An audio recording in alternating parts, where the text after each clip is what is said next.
Back here post-game on Senior Day, Liberty defeats NJIT by a score of 58-39. And as we're here post-game, we're going to, as always, visit with head coach Mike Lane. And, Coach, as always, thanks for joining me. And I know it was a special day in a sense of recognizing 6 seniors. Of course, the result wasn't there, but as we move forward here, 1 game remaining on the regular season. What have you come after this loss here today against the Flames?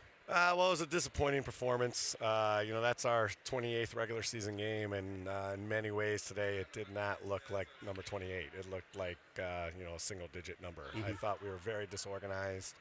I don't think we took the floor with an expectation of winning or an expectation of a good performance. I don't know where that came from. Maybe the emotion of senior night. I don't know.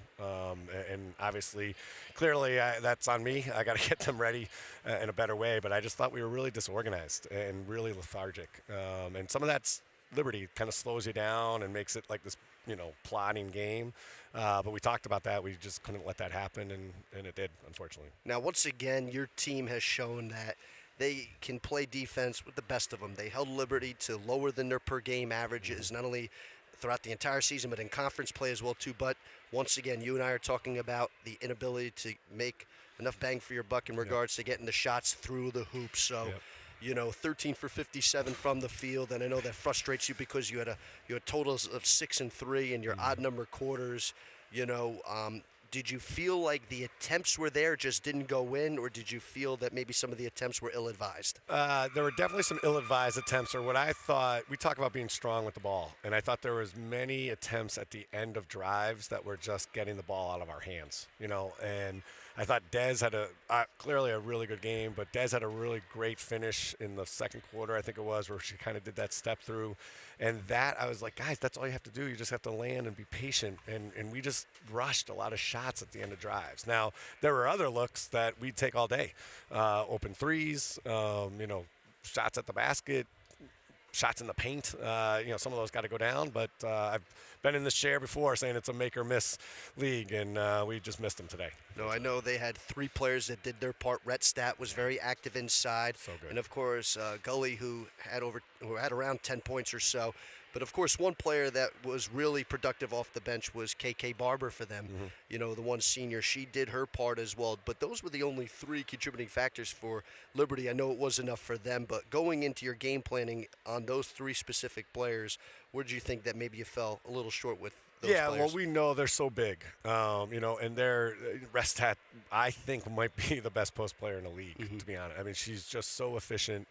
She doesn't do a whole lot of post moves. She just catches the ball and shoots it, and it goes in, and she's really confident. They do a good job of getting her really good looks. Barber got that catch and shoot going, and it's a quick release. I thought, again, we were just really slow in our zone.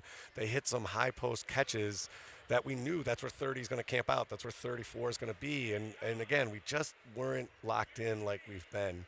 And we just gave those guys a couple buckets that we shouldn't have. I thought Gully did play well. She's really kind of their table setter, but hit 2 threes. Some of those were kind of giving up with her because we had to pay so much attention to the paint. But they're an excellent team, and they make you play their style. And that's a sign of a good program. We wanted to speed it up a little bit. We can't go too fast, right, but we didn't want it that slow. I just think our slow start then just kind of really landslided down from there. No, absolutely. And I know, look, obviously with the loss, you are solidified. You have to go to Florida Gulf Coast in round number 1, but that's not important right now. You have North Florida on Tuesday in just a short amount of time to get prepared to take on the Ospreys. I know you would love to see a lot more from the offensive side. Yeah. Where else would you like to see some improvements between now and Tuesday? Well, I think in our preparation. We played on Wednesday, so this is 2 days prep, and we came out like this. So clearly it's on the coaching staff. We got to do a better job of getting these guys ready for that 2-day quick prep.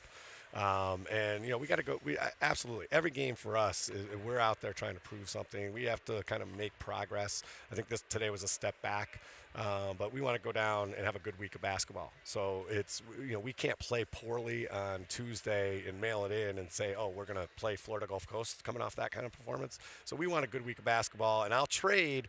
If we can make some shots next week, I'll kind of live with this result. If it takes us to go 13 for 57 so we can make some shots next week, I might take that trade if that's out there. Absolutely. I think a lot the of basketball people gods are listening. Yes, exactly. We hope for Mike and, of course, the team's sake. But, Mike, look, best of luck down in North Florida and, of course, in that first-round matchup against Florida Gulf Coast. And you know what, too? Hey, great working with you this year. I wish I can follow along with you guys. I'll be watching. Yeah. I'll be watching with you guys. But thank you for everything. And, of course, secondly, continued success. What a remarkable year in your first job here. And obviously with all these players, you didn't recruit and you took and you did some remarkable things. Great job to you. Thanks, Mike. It was fun. It was a fun year. This is a special group. We just told them in the locker room, and we'll have a little reception here after, but they need to own what this program's going to become because they did lay the foundation.